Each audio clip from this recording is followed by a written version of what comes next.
जो आज हम आपके सामने जो टॉपिक लेके आए हैं वो है मौलिक अधिकार। मौलिक अधिकार का उल्लेख भाग 3 अनुच्छेद 12 से 30 व 32 से 35 में किया गया है। तो मौलिक अधिकार वो अधिकार है जिसकी ज़रूरत हमें समय समय पर पड़ी, यानी कि मानवीय अधिकारों को सुरक्षित रखने के लिए हमें जिन अधिकारों की ज़रूरत पड़ी, एक नागरिक के रूप में हमें देश में रहने के लिए जिन चीज़ों की आवश्यकता है, जैसे हम कहीं भी आसानी से आ जा सकते हैं, पूरे भारत में कहीं भी अपना निवास बना सकते हैं, या कहीं से भी सब्जी खरीद सकते हैं, कहीं पर भी अपना मार्केट से परमिशन लेके मार्केट लगा सकते हैं। तो जो भी हम काम करते हैं या हम शिक्षा ग्रहण करते हैं या भूमि खरीदते हैं, तो इन सब के पीछे कोई न कोई नियम अवश्य है, तो वो मौलिक अधिकारों के अंतर्गत आते हैं। तो इन मौलिक अधिकारों का उल्लेख भाग 3 अनुच्छेद 12 से 30 व 32 से 35 में किया गया है। मूल संविधान में नागरिकों को 7 मौलिक अधिकार प्रदान किए गए हैं। तो मूल संविधान में कितने थे? 7 मौलिक अधिकार थे, किंतु 44वां जो संशोधन हुआ है 1978 में, उसमें संपत्ति के मूल अधिकार को समाप्त करके कानूनी अधिकार बना दिया गया है। तो मूल संविधान में कितने थे? 7 मौलिक अधिकार थे, किंतु 44वें संशोधन में क्या किया कि संपत्ति का जो मूल अधिकार था उसे समाप्त कर दिया गया। वर्तमान में नागरिकों को 6 मौलिक अधिकार प्रदान किए गए हैं। कितने हैं वर्तमान में? 6 हैं। मौलिक अधिकार की जननी ब्रिटेन को माना जाता है। किसको माना जाता है? ब्रिटेन को माना जाता है। भारत में मौलिक अधिकार अमेरिका के संविधान से प्रेरित होकर लिए गए हैं। भारत में जो मौलिक अधिकार है वो अमेरिका के संविधान से प्रेरित है, और भारत में पहली बार मौलिक अधिकारों की मांग बाल गंगाधर तिलक ने अपने स्वराज विधेयक में 1895 में की थी। कब की थी भारत में पहली बार मौलिक अधिकार की मांग? बाल गंगाधर तिलक द्वारा स्वराज विधेयक में 1895 में। ठीक है, आगे चलते हैं। मौलिक अधिकारों का वर्णन सर्वप्रथम मोतीलाल नेहरू रिपोर्ट में किया गया था। सर्वप्रथम इसका वर्णन किया था मोतीलाल नेहरू रिपोर्ट में। भारतीय संविधान में मौलिक अधिकार सरदार वल्लभ भाई पटेल की अध्यक्षता वाली मौलिक अधिकार समिति तथा जेबी कृपलानी की अध्यक्षता वाली मौलिक अधिकार उप समिति के परामर्श के आधार पर भारतीय संविधान में सम्मिलित किए गए हैं। किसके आधार पर? कि मौलिक सरदार वल्लभ भाई पटेल के अध्यक्षता में और जेबी कृपलानी की अध्यक्षता वाली मौलिक अधिकार उप समिति में। ठीक है, पहली तो कौन सी थी? सरदार वल्लभ भाई पटेल की अध्यक्षता वाली मौलिक अधिकार समिति। दूसरी थी जेबी कृपलानी की अध्यक्षता वाली मौलिक अधिकार उप समिति के परामर्श के आधार पर भारतीय संविधान में सम्मिलित किया गया है। मौलिक अधिकार उप समिति में अमृत कौर महिला सदस्य थी। कौन थी? अमृत कौर। ठीक है, जो महिला सदस्य थी, जो भारत की प्रथम महिला मंत्री थी, जो एक ही पद पर सबसे लंबे समय तक कार्य करने वाली महिला थी। ये भारत की प्रथम महिला मंत्री भी थी और एक ही पद पर लंबे समय तक कार्य करने वाली महिला भी अमृत कौर ही थी। विश्व स्वास्थ्य संगठन WHO में भाग लेने वाली प्रथम महिला भी अमृत कौर ही थी। किसमें? विश्व स्वास्थ्य संगठन में भाग लेने वाली भी प्रथम महिला अमृत कौर थी। भारतीय संविधान के भाग 3 को भारत का मैग्ना कार्टा कहते हैं। क्या कहते हैं इसे? भारत का मैग्ना कार्टा कहते हैं। इसके अंतर्गत जो अधिकार दिए गए हैं वो देखते हैं। नंबर 1 पे है समानता का अधिकार, जो अनुच्छेद 14 से 18 में है। नंबर 2 पे है स्वतंत्रता का अधिकार, अनुच्छेद 19 से 22 में है। तीसरा है शोषण के विरुद्ध अधिकार, अनुच्छेद 23 से 24 में है। धार्मिक स्वतंत्रता का अधिकार, अनुच्छेद 25 से 28 में है। शिक्षा व संस्कृति का अधिकार, अनुच्छेद 29 से 30 में है। और संवैधानिक उपचारों का अधिकार, अनुच्छेद 32 में है। कुछ चीज़ें हैं जैसे कि अनुच्छेद 33, 34 और 35, ये क्या है? सैन्य अधिकार में आते हैं, क्योंकि सेना को क्या क्या अधिकार मिला हुआ है उस, और जो मूल कर्तव्य से थोड़ा हटके होते हैं।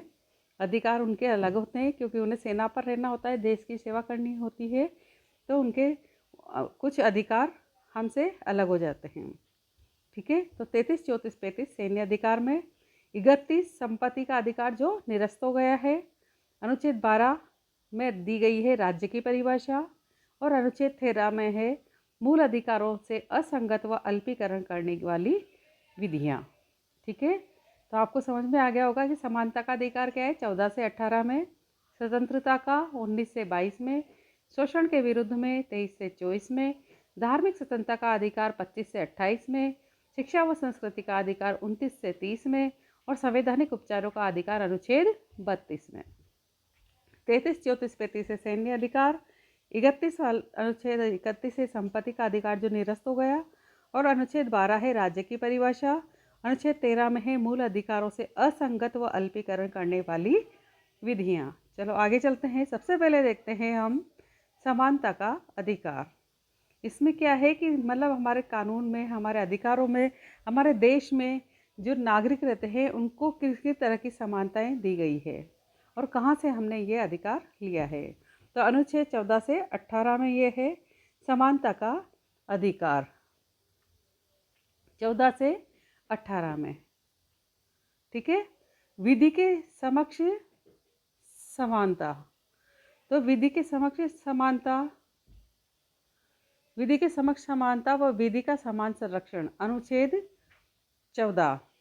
ठीक है, क्या है विधि की समक्ष समानता व विधि का समान संरक्षण, किसमें है अनुच्छेद 14 में। क्योंकि समानता के अधिकार में 4 अनुच्छेद आ रहे हैं, अनुच्छेद 14, अनुच्छेद 15, अनुच्छेद 16, अनुच्छेद 17, अनुच्छेद 18। ठीक है, 14 से लेकर 18 तक के जितने भी अनुच्छेद है वो इसमें आ रहे हैं। तो अनुच्छेद 14 में कौन सी चीज़ दी गई है, विधि की समक्ष समानता या विधि का समान संरक्षण अनुच्छेद 14 में दिया गया है। विधि की समक्ष समानता का सिद्धांत ब्रिटेन से लिया गया है, जबकि विधि का समान संरक्षण का सिद्धांत अमेरिका से लिया गया है। तो कौन कौन सी बात सामने आई कि विधि की समक्ष समानता का सिद्धांत तो कहाँ से लिया है, ब्रिटेन से, और जबकि विधि का समान संरक्षण का सिद्धांत अमेरिका से लिया है। ठीक है, विधि के समक्ष समानता से अभिप्राय यह है कि कानून की दृष्टि से सभी नागरिक समान है। क्योंकि जब एक ही देश में रह रहे हैं तो जितने भी देश के रहने वाले निवासी हैं, जो नागरिक हैं, वो सब कानून की दृष्टि में एक समान है। कोई भी व्यक्ति कानून के ऊपर नहीं है, चाहे उसकी सामाजिक और आर्थिक पृष्ठभूमि कुछ भी हो, चाहे वो किसी भी पृष्ठभूमि से हो, चाहे उसका सामाजिक और आर्थिक स्तर कुछ भी हो, लेकिन कानून के समक्ष सभी समान है। विधि के समान संरक्षण से अभिप्राय यह है कि सभी नागरिकों को कानून का समान संरक्षण प्राप्त होगा। इसका मतलब ये है कि जब कानून का जो संरक्षण मिलता है हमारे नागरिकों को कानून की तरफ से, जो रक्षा कवच के रूप में जो हम काम में ले सकते हैं कानून को, वो सभी के लिए समान होगा। जेनिंग्स के अनुसार समान परिस्थितियों में सभी व्यक्तियों के साथ कानून का व्यवहार एक सा होना चाहिए। समान परिस्थितियों में सभी व्यक्तियों के साथ कानून का व्यवहार एक सा होना चाहिए। ठीक है, अगला इसमें देखते हैं सामाजिक समानता। अनुच्छेद 15 पढ़ रहे हैं हम, पर अनुच्छेद 14 हमने कंप्लीट कर लिया है। तो अनुच्छेद 15 है, भारतीय संविधान के अनुच्छेद 15 के अनुसार भारत में रहने वाले सभी नागरिकों को जाति, धर्म, लिंग, वर्ण, संपत्ति के आधार पर समान माना जाएगा। उनसे किसी प्रकार का भेदभाव नहीं किया जाएगा। मतलब यहाँ पे सभी को समान रूप से देखा जाएगा, किसी के साथ कोई भेदभाव जाति, धर्म, लिंग के आधार पर, वर्ण के आधार पर नहीं करेगा यदि वह भारत का नागरिक है। तो ये बात कही गई है अनुच्छेद 15 में। अनुच्छेद 16 सरकारी नौकरियों में अवसर की समानता। अनुसूचित जाति, अनुसूचित जनजाति, अन्य पिछड़ा वर्ग व महिलाओं को आरक्षण संवैधानिक संरक्षण के कारण दिया जाता है। तब आप ये कहेंगे कि अनुच्छेद में सरकारी नौकरियों में अवसर की समानता, तो सबको समान अवसर होने चाहिए, लेकिन कुछ भारतीय नागरिक ऐसे हैं जो बहुत पिछड़े हुए हैं, जिन तक शिक्षा पूरे तरीके से नहीं पहुंच पाई है, तो उनको आरक्षण दिया गया है। जैसे महिलाओं को यहाँ पे पढ़ना पहले वर्जित था, धीरे धीरे अब महिलाएं आरक्षण मिला है तो पढ़ाई के लिए आगे बढ़ी हैं।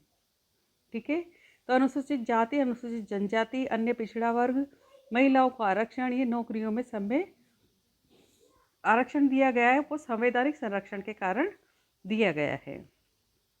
अनुच्छेद 17 है अस्पृश्यता का अंत। भारतीय संविधान के अनुच्छेद 17 के अनुसार अस्पृश्यता का अंत किया गया है, उसका किसी भी रूप में आचरण निषेध किया गया है। अस्पृश्यता को दूर करने के लिए भारत में अनेक कानूनों का निर्माण किया गया। किंतु 1989 में निर्मित अनुसूचित जाति व जनजाति निरोधक कानून 1989 अस्पृश्यता को समाप्त करने का सबसे कठोर कानून है। यानी कि छुआछूत या इस तरह का जो है वो नहीं होना चाहिए, इसके लिए भी कानून बनाया गया है। अनुच्छेद 18 है उपाधियों का अंत। भारतीय संविधान के अनुच्छेद 18 के अनुसार राज्य, सेना व शैक्षिक उपाधियों के अलावा अन्य किसी प्रकार की उपाधियां प्रदान नहीं करेगा। ठीक है, सेना व शैक्षिक उपाधियों के अलावा अन्य किसी प्रकार की उपाधियां प्रदान नहीं करेगा भारतीय संविधान अनुच्छेद 18 के अनुसार। भारत रत्न, पद्म विभूषण, पद्म भूषण, पद्मश्री अपवाद है। ये जो उपाधियां प्रदान की रही है भारत रत्न, पद्म विभूषण, पद्म भूषण, ये इसके अपवाद है, क्योंकि ये बेस्ट साहित्य में, विज्ञान में और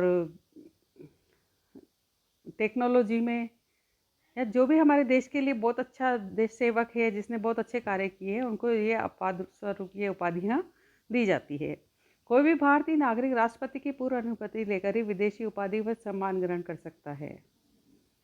ठीक है, मोरारजी देसाई को दी गई थी निशाने पाकिस्तान।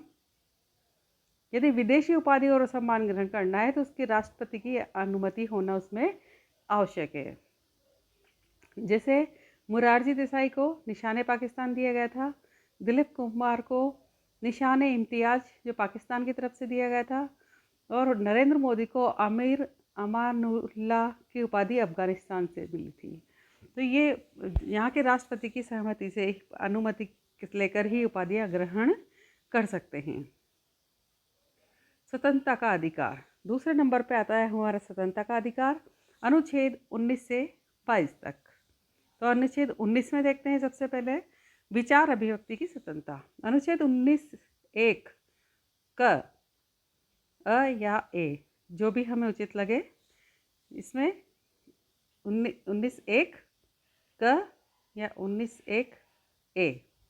भारतीय संविधान अनुच्छेद 19(1) क के अनुसार भारत के प्रत्येक नागरिक को भाषण, लेखन व विचारों के अभिव्यक्ति की स्वतंत्रता प्रदान की गई है। इसमें क्या है, अभिव्यक्ति यानी कि अपने आप को अभिव्यक्त करना, एक्सप्रेस करना, बताना, समझाना, दूसरों को बताना, अपने विचार प्रकट करना।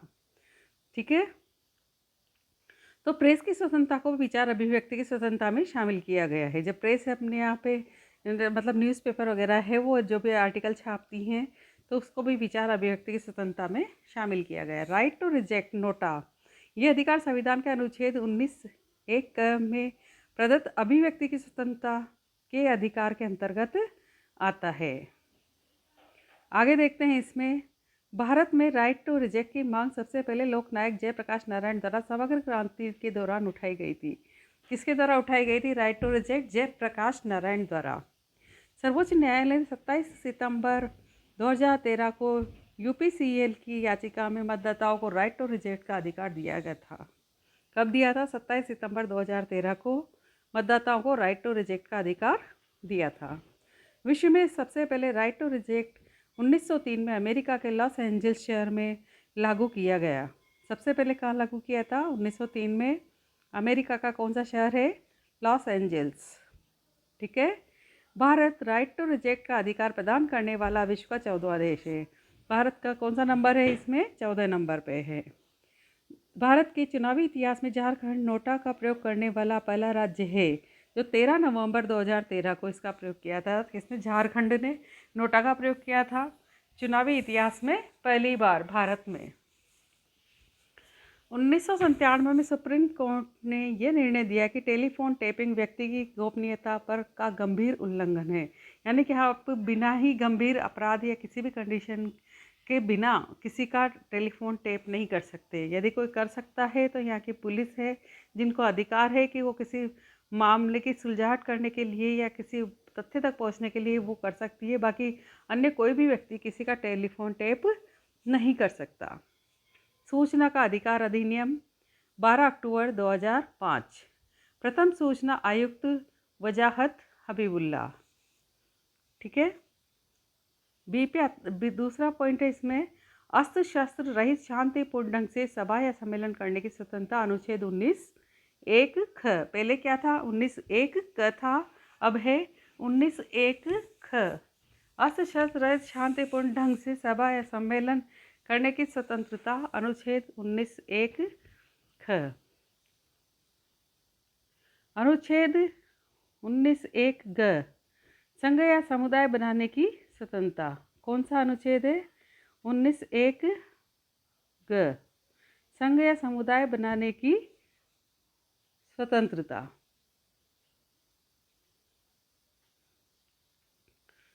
भ्रमण की स्वतंत्रता अनुच्छेद 19(1) घ में है। ग में तो क्या था? संघ या समुदाय बनाने की स्वतंत्रता थी। भ्रमण की थी अनुच्छेद 19(1) घ में, और निवास की है 19(1) च में। निवास की यानी कि हम कहीं पूरे भारत में कहीं भी अपना निवास बना के रह सकते हैं, तो 19(1) च में है इसकी स्वतंत्रता। उसके बाद व्यवसाय करने के लिए व्यक्ति स्वतंत्र है, अपने हिसाब से व्यवसाय का चयन करके वो कहीं पर भी व्यवसाय कर सकता है, तो वो है 19(1) ज में। अनुच्छेद 19(1) छ में वर्णित संपत्ति की स्वतंत्रता को समाप्त कर दिया गया है। 19(1) छ में थी कौन सी संपत्ति की थी जो अब समाप्त हो चुकी है? युक्त निर्बंधन। अनुच्छेद 19 द्वारा प्रदत्त स्वतंत्रता के अधिकार से युक्त निर्बंधन की संकल्पना जुड़ी हुई है। युक्त निर्बंधन शब्द की सर्वप्रथम व्याख्या गोपालनवाद में की गई थी। अपराध सिद्धि के विषय में सुरक्षा। अनुच्छेद 20। अनुच्छेद 20 देखते हैं, जो अपराध सिद्धि के विषय में कहा गया है। इसमें है कि किसी भी व्यक्ति को जब तक अपराधी नहीं ठहराया जा सकता जब तक उसने अपराध के समय लागू किसी कानून का उल्लंघन न किया हो। ठीक है, तो किसी भी व्यक्ति को तब तक अपराधी नहीं ठहराया जा सकता जब तक उसने अपराध के समय लागू किसी कानून का, यदि उसने किसी कानून का उल्लंघन नहीं किया है तो वो अपराधी नहीं है। एक अपराध के लिए एक बार एक से अधिक दंड नहीं दिया जाता। एक अपराध के लिए एक ही बार दंड मिलेगा। यूँ नहीं कि एक बार उसने अपराध कर दिया और फिर उसे दंड मिल गया, फिर दोबारा कभी कहीं अपराध कुछ घटित होता है तो उसे बिना अपराध के ही वापस दंड दे दे। ऐसा नहीं हो सकता। उसने एक बार अपराध किया और घोषित हो गया तो उसको दंड अवश्य मिलेगा। एक अपराध के लिए एक दंड। किसी व्यक्ति को अपने विरुद्ध गवाही साक्ष्य देने के लिए बाध्य नहीं किया जा सकता। किसी को मजबूर नहीं किया जा सकता कि वो जबरदस्ती ये कहेगी कि मैं अपराधी हूँ। वो सब उसको निर्दोष साबित करने के लिए जरूर वो अपने आप की कह सकता है। चुप रहने का अधिकार। भारतीय नागरिकों को अनुच्छेद 20 की उपधारा 3 में चुप रहने का अधिकार दिया है। इसका अर्थ यह है कि किसी भी व्यक्ति को अपने खिलाफ साक्ष्य देने के लिए मजबूर नहीं किया जा सकता। ठीक है, तो क्या कहा गया है अनुच्छेद 20 में कि किसी भी अपने व्यक्ति को अपने खिलाफ साक्ष्य देने के लिए मजबूर नहीं किया जा सकता। प्राण व दैहिक स्वतंत्रता का अधिकार अनुच्छेद 21। अनुच्छेद 21 में प्राण व दैहिक स्वतंत्रता का अधिकार है। तो देखते हैं हम। भारतीय संविधान के अनुच्छेद 21 के अनुसार विधि द्वारा स्थापित प्रक्रिया को छोड़कर अन्य किसी प्रकार से किसी व्यक्ति को उसके जीवन या उसकी व्यक्तिगत स्वतंत्रता से वंचित नहीं किया जा सकता। कौन सी कंडीशन में? कि विधि द्वारा स्थापित प्रक्रिया को छोड़कर। यदि कानून के अनुसार उसके पास संपत्ति है, जी सब कुछ है, उसकी व्यक्तिगत स्वतंत्रता बाधित नहीं की जा सकती यदि उसने कोई बड़ा बहुत भारी अपराध नहीं किया हो। इच्छा मृत्यु का अधिकार नहीं है। इसका एक उदाहरण है कि मुंबई में 1993 में बलात्कार की शिकार होकर कोमा में गई अरुणा रामचंद्रन शानबाग, जो केवल लाइफ सपोर्ट सिस्टम के से जिंदा थी, इसके लिए कॉमन कॉज नामक गैर सरकारी संगठन और पिंकी वीरानी नामक महिला पत्रकार ने 2009 में जनहित याचिका दायर कर उच्चतम न्यायालय से इच्छा मृत्यु का अधिकार मांगा था। क्योंकि वो काफ़ी समय से लाइफ सपोर्ट में जिंदा थी और कोमा में थी, तो वहाँ की जो संगठन थे उन्होंने मांग की कि भाई काफ़ी सालों से इसमें इस हालत में पड़ी हुई है, तो इनको इच्छा मृत्यु का वो दिया जाए, अधिकार दिया जाए। लेकिन उसको अधिकार नहीं मिला था। किंतु 2014 में सर्वोच्च न्यायालय ने कोई फैसला नहीं दिया और 18 मई 2015 में अरुणा रामचंद्रन शानबाग की मृत्यु हो गई। गिरफ्तारी व बंदीकरण के विरुद्ध सुरक्षा, यह है अनुच्छेद 22 में। भारतीय संविधान के अनुच्छेद 22 के अनुसार सभी नागरिकों को गिरफ्तारी व बंदीकरण के विरुद्ध सुरक्षा प्रदान की गई है। कौन कौन सी इसमें? अनुच्छेद 22 के अनुसार सभी नागरिकों को गिरफ्तारी व बंदीकरण, यदि उन्हें गिरफ्तार कर लिया जाता है या उसे बंदी बना लिया जाता है तो कौन कौन सी उस पर कंडीशंस उस पर लागू होती है। किसी भी व्यक्ति को बंदी बनाए जाने के पश्चात बंदी बनाए जाने का कारण बताया जाए। ये बंदी बनाते हैं उसको, तो ये बताना ज़रूरी है कि इसे बंदी क्यों बनाया जा रहा है। बंदी बनाए जाने के 24 घंटे के अंदर अंदर इसे निकटतम न्यायाधीश के समक्ष उपस्थित किया जाए। यदि कोई व्यक्ति बंदी बना लिया गया है शक के बिना पर किसी भी कारण से, तो उसको 24 घंटे के भीतर न्यायाधीश के समक्ष उपस्थित करना अनिवार्य है। वकील से परामर्श करने का अधिकार है उसको, कि वो अपना वकील करके, सरकारी वकील करके और उससे अपना परामर्श कर सकता है। तीसरा अधिकार वो है शोषण के विरुद्ध अधिकार, अनुच्छेद 23 से 24। मनुष्य के क्रय विक्रय, दुर्व्यापार व बलात् श्रम का निषेध, बंधुआ, मजदूर, सागड़ी प्रथा, हाली प्रथा, बेगार प्रथा, वेश्यावृत्ति आदि का निषेध अनुच्छेद 23 में है। क्या क्या है चीज़, कौन कौन सा निषेध है? एक तो बलात् श्रम, एक दुर्व्यापार, कोई भी बुरा व्यापार जैसे वेश्यावृत्ति वगैरह, तो वो यहाँ पे मतलब ये गैर कानूनी है। बलात् श्रम यानी कि जो छोटे बच्चों से श्रम करवाना या बंधुआ मजदूर रखना, ये सागड़ी प्रथा या हली प्रथा, बेगार करवाना, ये यहाँ पर कानून के विरुद्ध माने गए हैं। तो मनुष्य के क्रय विक्रय, दुर्व्यापार व बलात् श्रम का निषेध, बंधुआ मजदूर, सागड़ी प्रथा, हली प्रथा, बेगार प्रथा, वेश्यावृत्ति आदि का निषेध अनुच्छेद 23 में आता है। अनुच्छेद 24 बाल श्रम का निषेध। भारतीय संविधान के अनुच्छेद 24 के अनुसार 14 वर्ष से कम आयु के बालक बालिकाओं को जोखिम भरे स्थानों पर काम पर नहीं लगाया जा सकता। अनुच्छेद 24 कहता है कि जो भी बच्चा 14 वर्ष से कम आयु का है वो काम पर नहीं लगाया जा सकता श्रम के आधार पर। ठीक है, उसे किसी जगह का, क्योंकि उसका एजुकेशन का समय बताया गया है गवर्नमेंट के अनुसार, तो बालक इस समय छोटे अवस्था में होता है तो वो श्रम के लिए नहीं है। बाल श्रम का निषेध यहाँ पे किया गया है अनुच्छेद 24 में। 1996-97 में न्यायपालिका बाल श्रम के निषेध के लिए विशेष ध्यान दे रही है। कब से ध्यान दे रही है? 1996-97 से न्यायपालिका बाल श्रम के निषेध के लिए विशेष ध्यान दे रही है। इसलिए 10 अक्टूबर 2006 को बाल श्रम व संरक्षण आयोग का गठन किया गया है। कब किया गया था? 10 अक्टूबर 2006 को। गुरुपद स्वामी की अनुशंसा पर 1986 में बाल श्रम कानून बनाया गया। कौन था? गुरुपद स्वामी।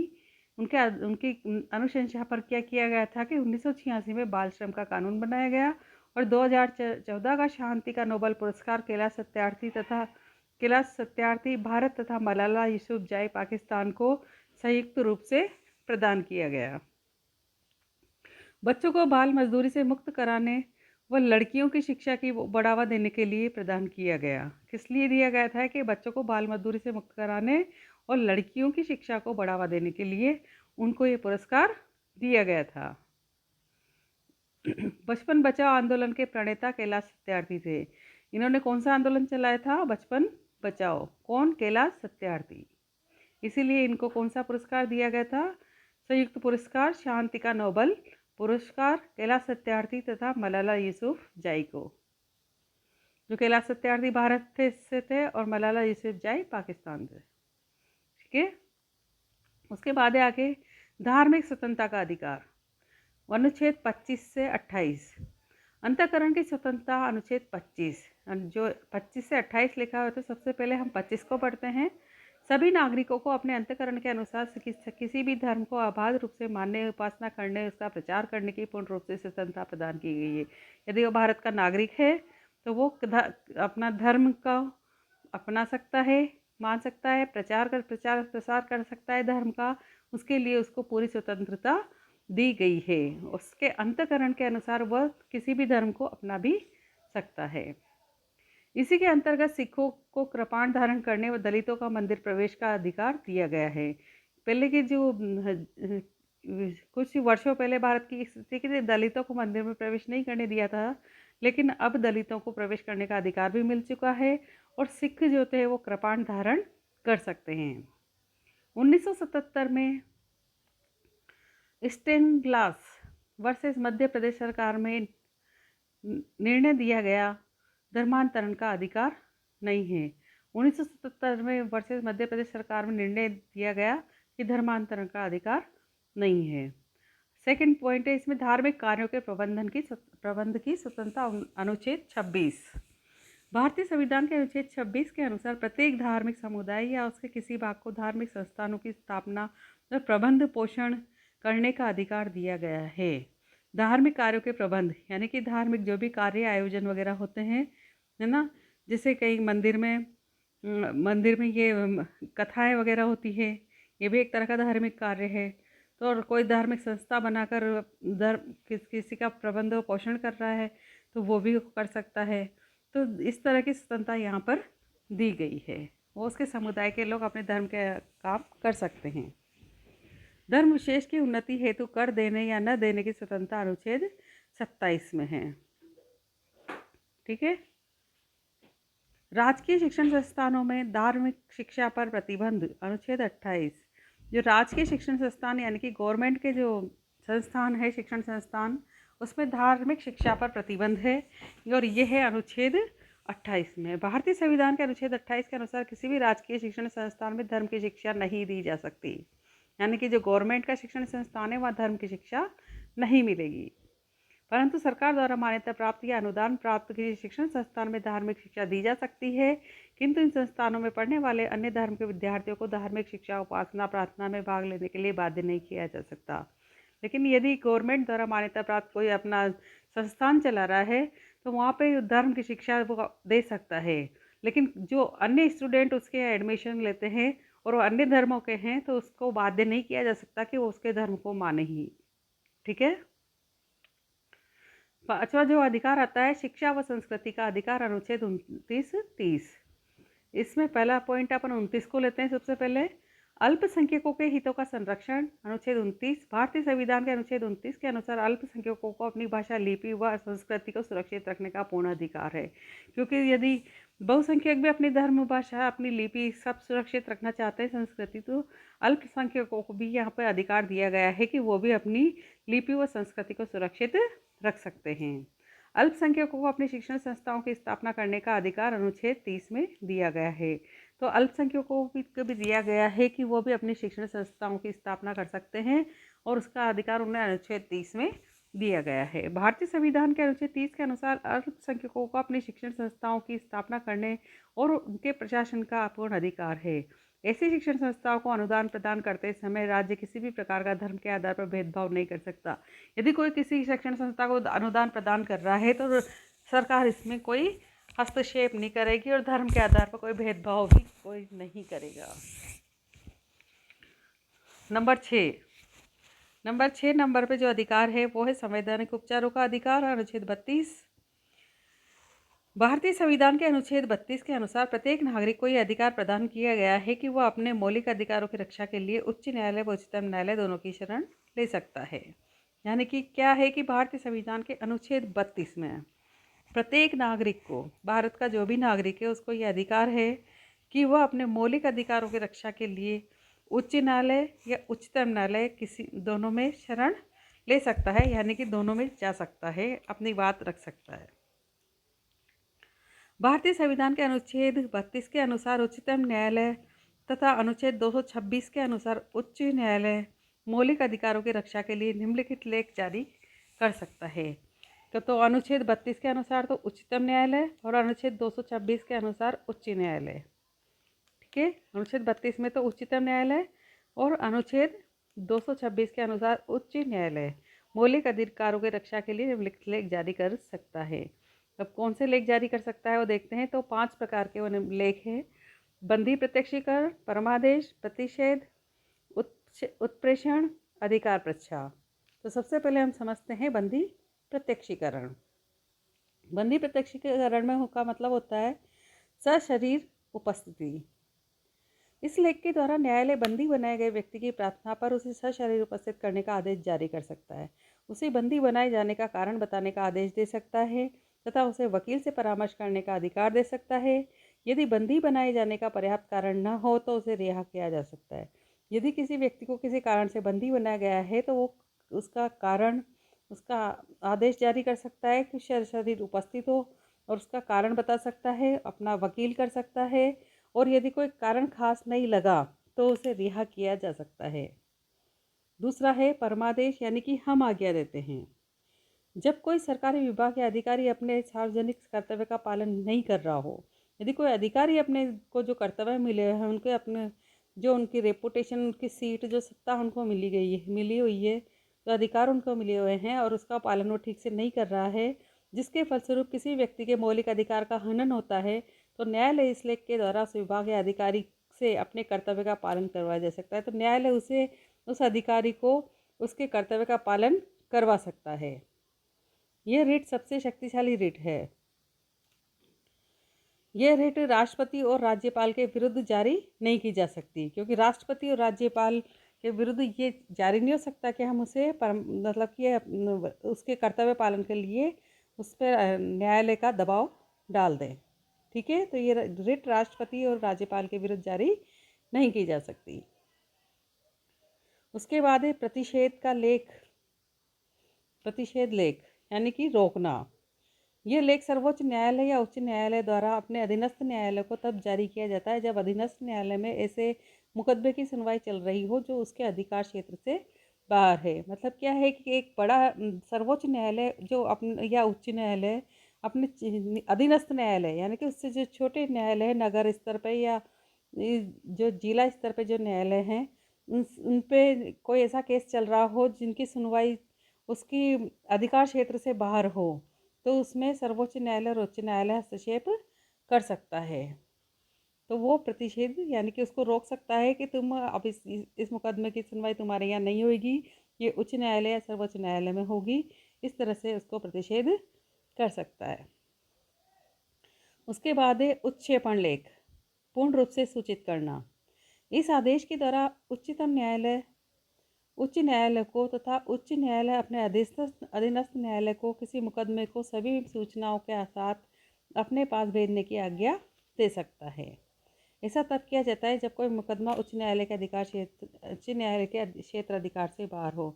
यानी कि उच्चतम न्यायालय क्या कर सकता है कि उच्च न्यायालय को कह सकता है कि उसको आज्ञा दे सकता है कि तुम ये मुकदमा अब उच्चतम न्यायालय में चलने दो, अब तुम्हारे क्षेत्राधिकार से ये बाहर हो चुका है।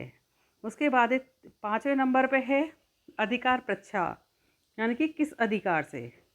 जब कोई व्यक्ति किसी सार्वजनिक पद पर अवैधानिक तरीके से या ज़बरदस्ती प्राप्त कर लेता है, यानी कि कोई किसी का पद अवैधानिक तरीके से, गलत तरीके से प्राप्त कर लेता है, तो न्यायालय इस लेख के द्वारा उसे विरुद्ध पद को खाली करने का आदेश दे सकती है।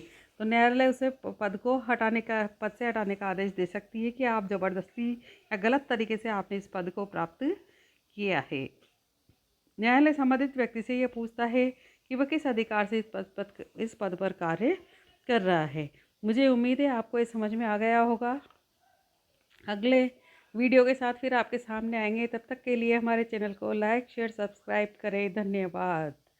जय हिंद, जय भारत।